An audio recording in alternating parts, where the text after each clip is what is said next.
O que temos na nossa mente quando ouvimos a palavra extraterrestre são criaturinhas verdes e assustadoras, não? Uma figura frequente nos relatos é a dos Grey, aliens magros, baixos, de pele cinza e olhos enormes. Portanto, sempre imaginamos algo bem diferente do que temos aqui em nosso planeta. Bom, talvez não seja tão diferente assim. Acontece que a vida fora do nosso planeta, caso exista, pode ser mais parecida conosco do que a ficção indica. Um estudo publicado no Jornal Internacional da Astrobiologia sugeriu isso. O documento busca pistas na teoria da evolução de Charles Darwin para desvendar como seria a aparência dos nossos vizinhos alienígenas. Vizinhos esses que talvez morem a milhões de anos-luz de distância. Essa abordagem é interessante pois não sabemos o quão parecidos conosco e com os animais terrestres os alienígenas podem ser. Além disso, caso sejam diferentes, não temos ideia do quão esquisitos e incompreensíveis sejam. Para os cientistas, a vida fora da Terra está submetida aos mesmos processos e mecanismos que moldaram os seres humanos, como a seleção natural. Espécies de outros lugares no universo precisam evoluir para se tornarem mais fortes e resistentes, assim como as da Terra. Sam Levin, autor do estudo, disse o seguinte: em nosso artigo oferecemos uma abordagem alternativa, que é usar a teoria evolutiva para fazer previsões que são independentes dos detalhes específicos da Terra. A abordagem do estudo utiliza de previsões teóricas que podem ser aplicadas a alienígenas que vivem à base de silício, não possuem DNA e respiram nitrogênio, por exemplo. Todos os seres estão sujeitos à seleção natural. Segundo Darwin, através desse mecanismo, os indivíduos que possuem mais características vantajosas se reproduzem mais e, portanto, perpetuam a espécie. Os menos aptos, ao passar do tempo, morrem, e por isso os indivíduos com características selecionadas naturalmente permanecem. Por isso, as espécies vão adquirindo diferentes características ao longo do tempo, conforme as necessidades geradas pelo ambiente.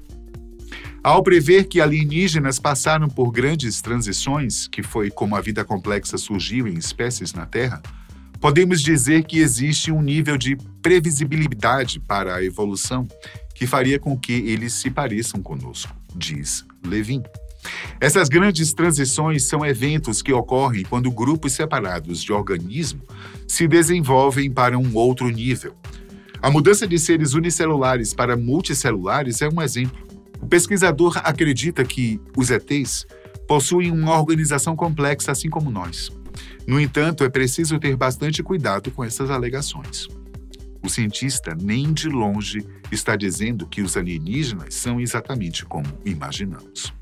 Não, o estudo não está legitimando a visão estereotipada e ficcional que Hollywood geralmente nos apresenta. Através do estudo, não é possível sequer determinar com exatidão se os extraterrestres caminham em duas pernas ou têm grandes olhos verdes. O ideal de sempre se manter com os pés no chão, por mais que o tema seja sinônimo de cabeça no espaço, foi mantido pelo estudo. Usando da teoria evolutiva, os cientistas fizeram até mesmo alguns exemplos de previsões e imagens. Uma delas mostra sugestões de uma molécula, uma célula e um organismo alienígena. Os alienígenas provavelmente são constituídos por uma hierarquia de entidades que cooperam para produzir um organismo, assim como nós aqui na Terra. Em cada nível do organismo haverá mecanismos para eliminar conflitos, manter uma cooperação forte e fazer com que os organismos se mantenham pelo máximo de tempo possível. Se procurarmos outras visões sobre como serão nossos vizinhos distantes, vamos nos deparar com o astrônomo Seth Shostak. Pertencente ao Instituto SET, organização sem fins lucrativos que procura vida extraterrestre, Seth escreveu para o jornal The Guardian um artigo sobre o assunto. Para ele, é mais provável que encontremos alienígenas parecidos com as inteligências artificiais do que com pequenos marcianos verdes. O Instituto se movimentou bastante quando o Pentágono apresentou o relatório sobre os fenômenos aéreos inexplicáveis.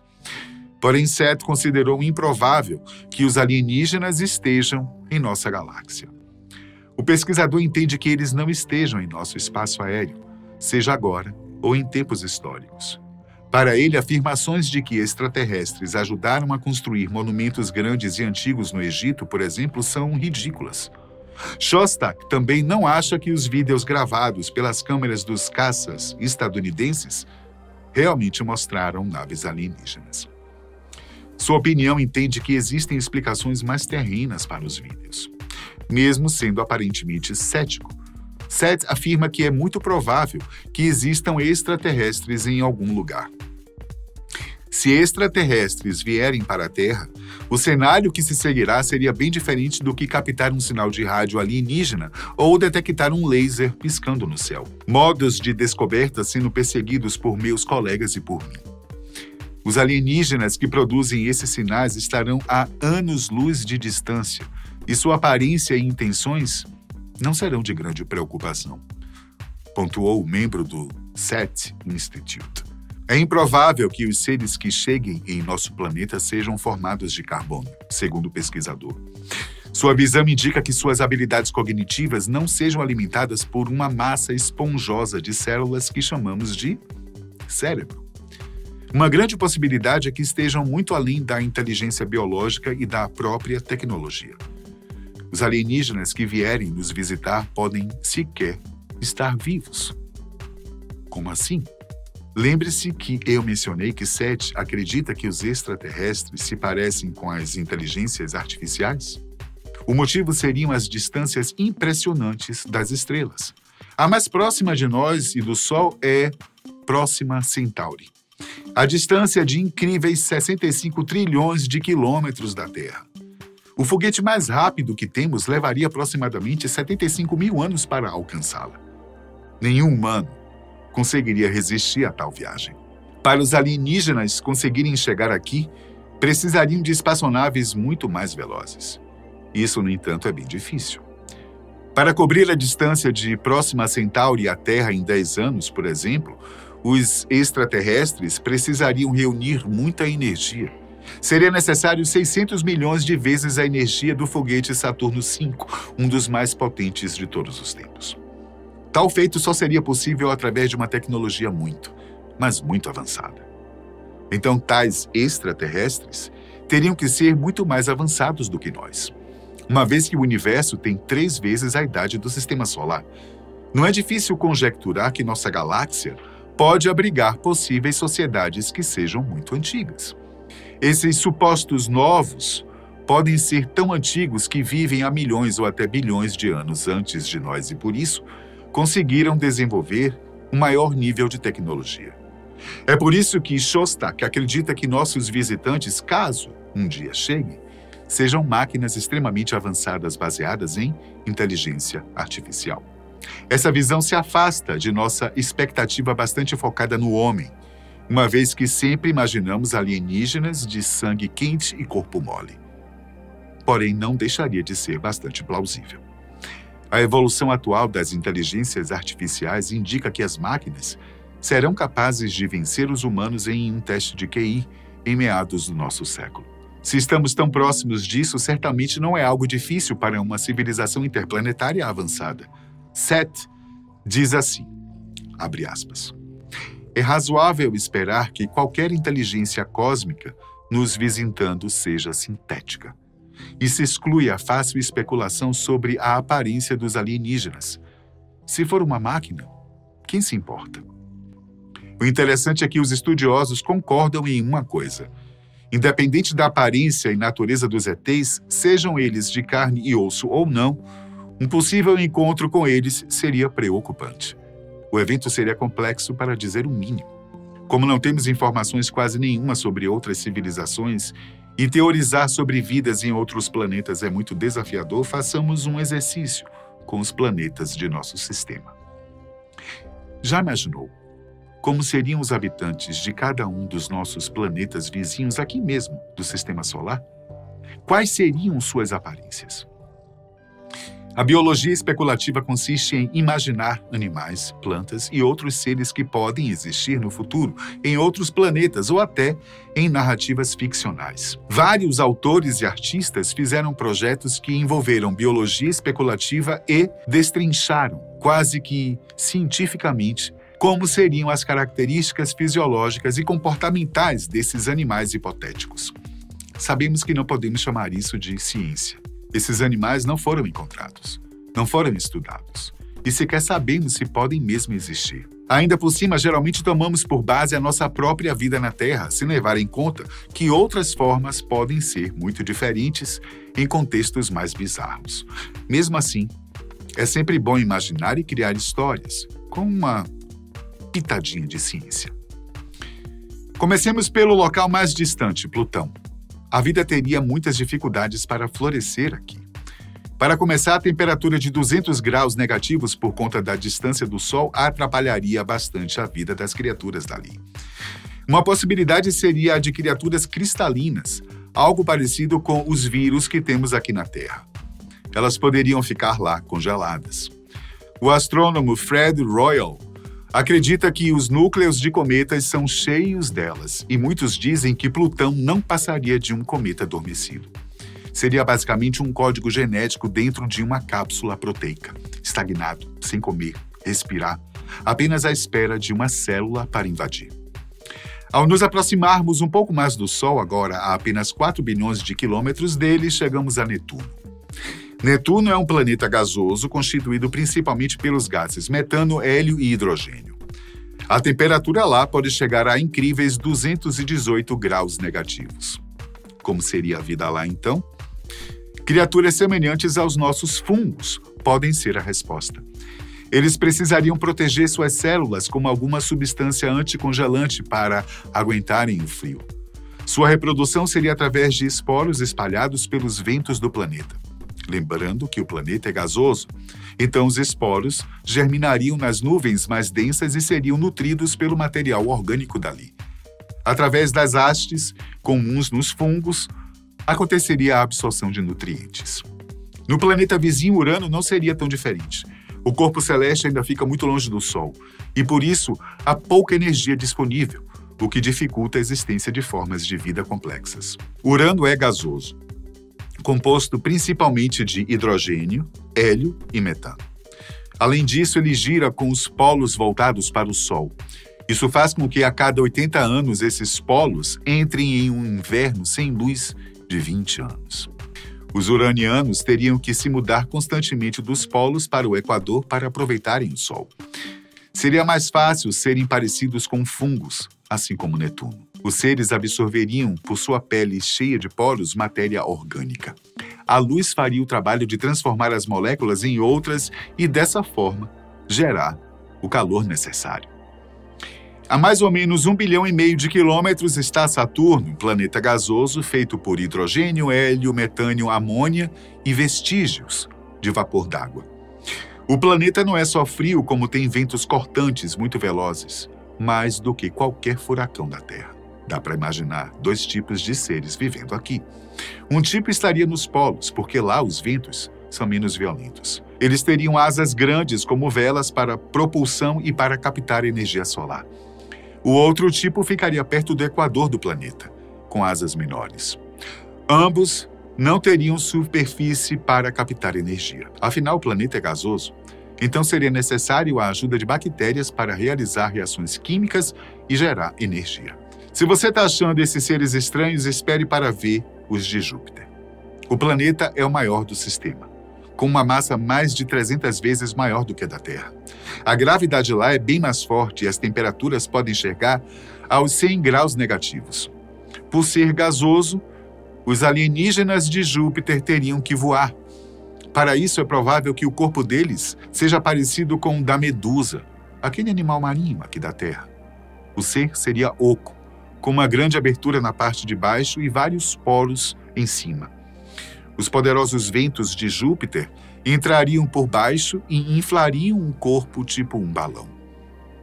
Para ter controle, ele se movimentaria com contrações como um polvo, ao mesmo tempo que libera gases tóxicos. Lembra dos poros? São o que ele tem de mais parecido com uma boca, que absorve gases nutritivos do ambiente. As criaturas de Marte, entretanto, talvez sejam mais parecidas com aquilo que você normalmente conhece. O planeta vermelho pode ser visto a olho nu e é rochoso, com um solo composto por silicatos e basaltos. Ele é cheio de crateras por conta do impacto de meteoros e rico em ferro e silício, que dão a cor vermelha a ele. Ele pode ser escarlate, mas não deixa de ser frio, com temperaturas de 76 a 10 graus negativos. O bicho habitante de Marte precisaria de escamas protetoras resistentes ao frio. Em seus olhos, membranas para proteção contra tempestades de areia. Pode parecer muito esquisito, mas o sangue do marciano teria que ter álcool, porque ele congela em uma temperatura mais baixa do que a da água. Em Marte, há gás carbônico na atmosfera e água no subsolo, ou seja, as condições necessárias para que exista a vida vegetal lá.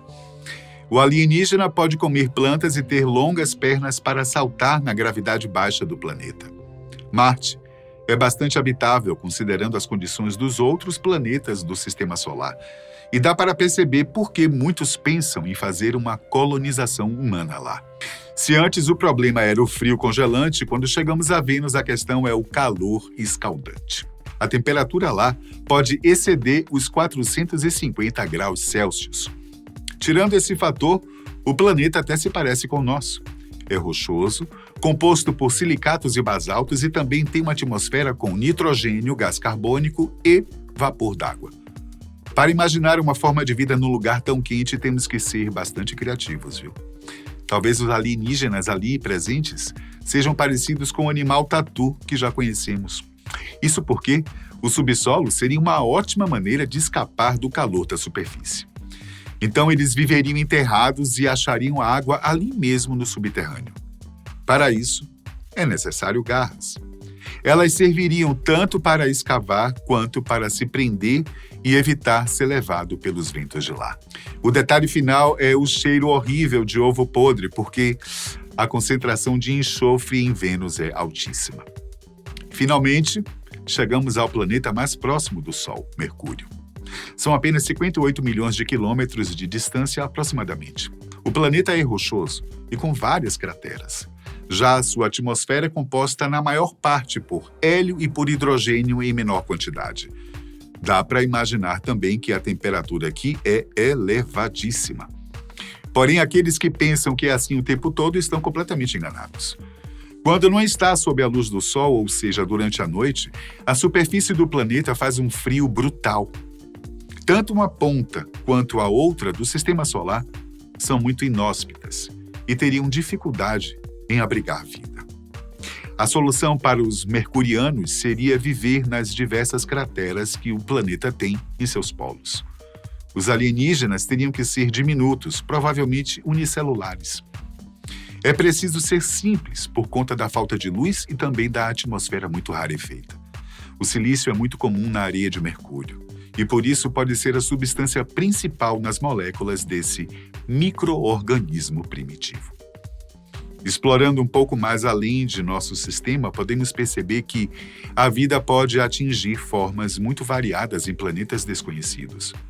A revista da BBC Science Focus teorizou sobre criaturas extraterrestres que estariam na linha tênue entre ser um animal ou uma planta. Imagine árvores com corações pulsando ou pés andantes, saindo por aí em busca de água ou luz. Ou então animais que ficam a maioria do tempo parados fazendo fotossíntese e saem correndo quando ameaçados. Um exemplo envolve um imenso dinossauro alienígena que se fixa ao solo para pegar nutrientes e ganha energia extra de plantas fotossintéticas em suas costas. Outra questão interessante é o oxigênio. Levar oxigênio aos músculos é a chave do vigor de um animal. Animais com outros transportes de oxigênio podem ter mais vitalidade. Em planetas com mais oxigênio, esses seres poderiam voar sem nunca precisar parar para descansar, algo que faz bastante sentido em planetas gasosos. Para terminar nossas suposições, vamos imaginar mundos com circunstâncias mais específicas. Em planetas ou luas com pouca luz, a vida pode existir através da quimiossíntese, o que daria pouca energia. O ecossistema poderia ser tão complexo quanto o nosso, mas em uma escala bem menor, como um mundo em miniatura. Já em mundos sem luz, com as profundezas de um oceano alienígena, pode não haver a necessidade de ter olhos. As criaturas ali perceberiam o ambiente à sua volta por outros meios. O universo da astrobiologia e da biologia especulativa pode ser realmente incrível. Ela pode nos ajudar, inclusive, a pensarmos em como será quando descobrirmos alguma vida fora da Terra. No entanto, é importante lembrar que não passam de teorias e que existe sim a possibilidade de vida fora da rocha que chamamos de casa ser diferente de qualquer coisa que já imaginamos. Não esqueça de deixar a sua opinião para a gente nos comentários, ok? Até a próxima.